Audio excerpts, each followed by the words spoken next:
ഇസ്രായേലിലേക്ക് ആയുധച്ചരക്ക് നീക്കം നടത്തിയെന്ന ആരോപണം കള്ളമെന്ന് സൗദി ഷിപ്പിംഗ് കമ്പനിയായ ബഹ്രി. ചില മാധ്യമങ്ങൾ വസ്തുതകൾ പരിശോധിക്കാതെയാണ് റിപ്പോർട്ട് പ്രസിദ്ധീകരിച്ചതെന്നും സൗദിയുടെ ദേശീയ ഷിപ്പിംഗ് ലൈൻ ആരോപിച്ചു.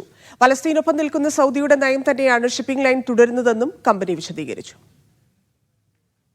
ഇറ്റലിയിലെ ജനോവയിൽ ആയുധങ്ങളുമായി യുഎസിൽ നിന്നും എത്തിയ ഒരു കപ്പൽ തൊഴിലാളികൾ തടഞ്ഞിരുന്നു. ഇസ്രായേലിലേക്ക് ആയുധങ്ങളുമായി പോകുന്നതാണ് ഈ കപ്പൽ എന്നതായിരുന്നു തൊഴിലാളികളുടെ വാദം. ബഹ്രി യാംബു എന്ന് പേരുള്ള കപ്പൽ സൗദിയുടേതാണെന്നും ഇറ്റലിയിലെ ചില പ്രാദേശിക മാധ്യമങ്ങൾ റിപ്പോർട്ട് ചെയ്തു. ഇതാണ് സൗദി ദേശീയ ഷിപ്പിംഗ് ലൈനായ ബഹ്രി തള്ളിയത്. വാർത്ത കള്ളമാണെന്നും അടിസ്ഥാനമില്ലെന്നും ബഹ്രി വിശദമാക്കി. ഫലസ്തീൻ അനുകൂലമായ സൗദിയുടെ അതേ നയമാണ് ബഹ്രിക്കുള്ളതെന്നും ഇസ്രായേലിലേക്ക് ഇതുവരെ ഒരു തരത്തിലുള്ള ചരക്കും കൊണ്ടുപോയിട്ടില്ലെന്നും കമ്പനി വിശദീകരിച്ചു. കമ്പനിയുടെ മുഴുവൻ പ്രവർത്തനങ്ങളും മേൽനോട്ടങ്ങൾക്ക് വിധേയമാണ്. ഇതിനാൽ തെറ്റായ പ്രചാരത്തിനെതിരെ നിയമ നടപടി സ്വീകരിക്കുമെന്നും കമ്പനി അറിയിച്ചു. Aftab Rahman, media 1, Riyadh.